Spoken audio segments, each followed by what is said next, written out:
Hello everybody, today we're going to be ranking every Breaking Bad villain from worst to first.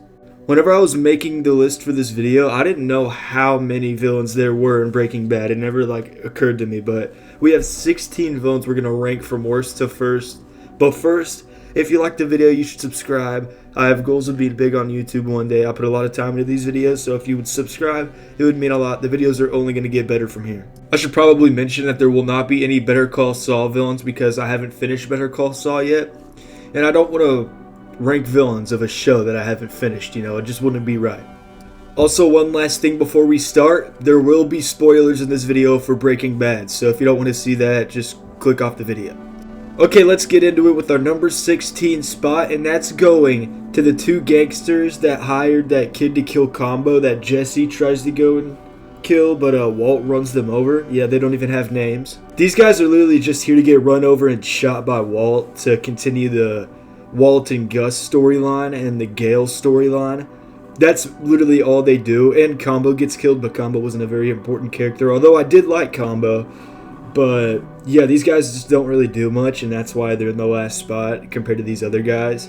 They're not that important, but they're still a villain, so I still have to rank them. Number 15, we have Juan Bolsa. Now, this guy actually has a name, and he's an important character in Better Call Saul and the Breaking Bad universe as a whole. But in Breaking Bad by itself, Juan Bolsa doesn't do anything. The biggest thing he does is he's on a phone call with Gus, and he gets his house raided and gets killed. So that's literally the biggest part about his character. So I can't put him above any other people. But this guy actually has a name, so I can put him above the rival gang members. At number 14, we got my boy Emilio. He's only in the first 2 episodes, I'm pretty sure, but he's better than Juan Bolsa and the other guys, so yeah, he has to be here. The biggest thing Emilio does was literally get dissolved and fall through Jesse Pinkman's floor, which was absolutely disgusting. I don't even know if I can show it. I'm going to censor it just in case. But yeah, other than that, he's just kind of there. He's definitely the least important member of the Crazy 8 Emilio little duo they got going on. But yeah, that's about all I got to say about him. Number 13, we have Victor, one of Gus's henchmen. Now, the way I feel about Victor is very similar to the way I feel about Emilio. He's just kind of a worse version of someone that's in the same position as him. AKA Tyrus. I just kind of found him annoying at some parts, and I was never once intimidated by Victor, but he is a very important character, and he has one of the best deaths in the entire show. Oh my god, I didn't like you, Victor, but you didn't deserve that. Again, I think his actor does a good job portraying Victor. I just don't think Victor's a very interesting character. His death is the best part about his character, which kind of sucks, but it's such a good way to go out for such a mid character. Speaking of Tyrus, at number 12, we have Tyrus. Now, like I said, Tyrus is literally just a better version of Victor, so I have to put him above Victor. Because Tyrus was actually intimidating, I think, but at the same time, Tyrus literally didn't do anything other than, getting bombed along with Gus and the Hector thing. But I do think Victor's overall a pretty underrated villain. I think he's a good character. I think he's well written. I just wish he did more, had more screen time. But he's better than Victor, though, so. At number 11, we got Don Eladio. Now, Don Eladio, kind of like how Tyrus is a better version of Victor, Don Eladio is a better version of Juan Bolsa. And you actually feel like this guy's got some power, you feel me? You can tell this guy's the real deal whenever you look at him. With a lot of these villains this far down, I just wish, my big complaint is that I wish we got more of them. Because with Don Eladio, he really shines in the Salute episode where he gets poisoned. But, in that episode, you can kind of tell, yeah, this guy's the big cartel leader dude, and he should be feared. Just from, everything about him, his charisma, the way he looks, literally everything. And I feel like that's what makes him so powerful. I don't look at Juan Bolsa, again, might be saying his name wrong.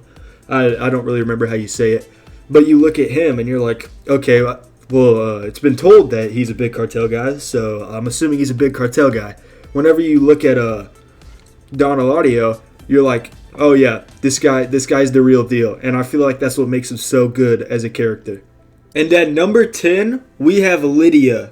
Now, a lot of people think that 10 is too high for Lydia, but you gotta understand, there is no character in Breaking Bad other than a few exceptions that I genuinely just hate whenever they show up on the screen. Like, they just ruin my mood.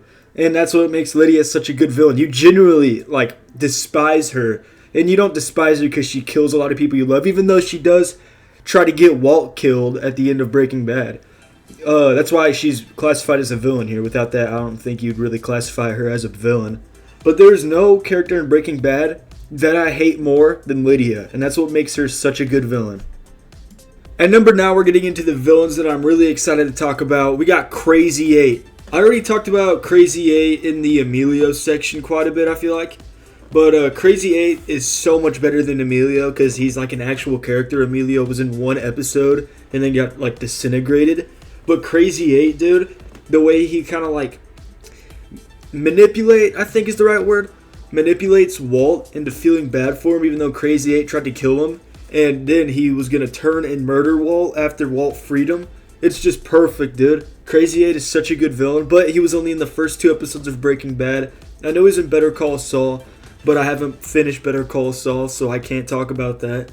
But Crazy 8, great villain. He's also the first real villain we have in the Breaking Bad universe since he's in the first few episodes.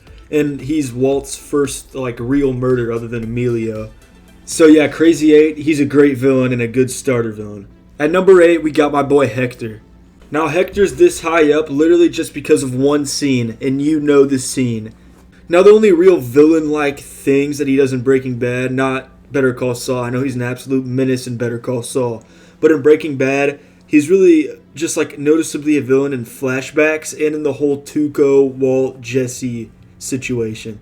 At number 7, we got Jack. Sure, he's not as iconic as Hector, but you hate Jack. I hate Jack. We all hate Jack. Jack sucks. But that's what makes him such a good villain. Everybody hates him. Like, you cannot like this guy. He killed Hank. He killed Gomi. And then he captures and tortures Jesse until the final episode. Like, dude, it's like absolute the devil. Like, nobody likes him. He sucks. But that's what makes him such a good villain. Like I said with Lydia, if you genuinely hate a character, that makes a good villain. But I hate Jack more than I hate Lydia, if I'm being honest. So I have to put Jack above her. At number 6, we have my boy Todd. Now, Todd is such an interesting character in my opinion because he, like, deep down thinks that he's such a good guy, but he's an actual psychopath. But, like, Todd will, like, make you root for the guy. Like, he'll do something good, make you like the guy, and then he does something absolutely insane to remind you why he's actually a villain. Like, whatever, like, before he shot that kid, you're like, oh, this Todd guy seems like a good guy. And then he shoots the kid, and you're like, oh. But then after that, he does some good again, and then you see him torturing Jesse, and you're like, oh, yeah, he's bad. Like, his whole character is a child killer psychopath that goons to Lydia. Like, that's Todd. Okay, at number 5, we have the Salamanca twins, aka the Cousins.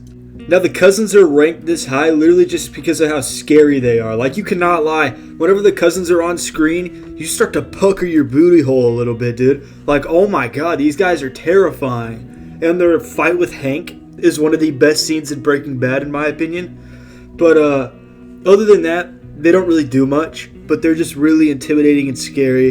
And they're great villains. Okay, so for number 4, we got my boy Tuco. Now, I love Tuco. Everybody loves Tuco. Literally, my only complaint with Tuco is that we didn't get enough of him. He's only in like a few episodes of Breaking Bad. But those episodes he's in, he is the best part about every single one pretty much. Especially Season 2, Episode 2. That's a top 5 episode of Breaking Bad. Which, speaking of episodes of Breaking Bad, I might do a whole long video of me ranking Breaking Bad episodes. So if you guys want to see that, let me know. I absolutely love Tuco, and he fought Xenomorphs in Alien Resurrection, so he's just an absolute stud. Tuco is the best Salamanca in my opinion. Absolute peak villain. I love Tuco. Great character. Anyone that disagrees is objectively wrong. At number 3, we have someone that's not technically a villain, but if you watch Season 3 and some of Season 4, and you're looking at it through Walt's perspective, he would be a villain, and that's Mike. So Mike is an absolute 10 out of 10 character, that's no question. But as a villain, I don't really know. He's just one of Gus's right-hand man. Well, he is Gus's right-hand man, and that's what kind of paints him as a villain. But really in Season 5, he's not a villain. He's just kind of a part of the crew. But in Seasons 3 to 4, and he's in Season 2, but at the very end, you could kind of view him as a villain, so I put him here just because of, you know, him trying to kill Walt because Gus tells him to, and he just genuinely despises Walt the whole series. So you could make the argument he's not a villain, but I'm going to include him as a villain. And I want to talk about Mike because he's such a good character. Everybody loves Mike. Everybody loves Jonathan Banks, I think his name is, the actor for him. Everybody loves him. And yeah, Mike number 3. At number 2, we have the Chicken Man himself, Gus Fring. Gus Fring is such an interesting villain in my opinion. Because if you looked at Gus Fring on the surface compared to people like the Cousins or Tuco, you'd be like, okay, he's not that scary.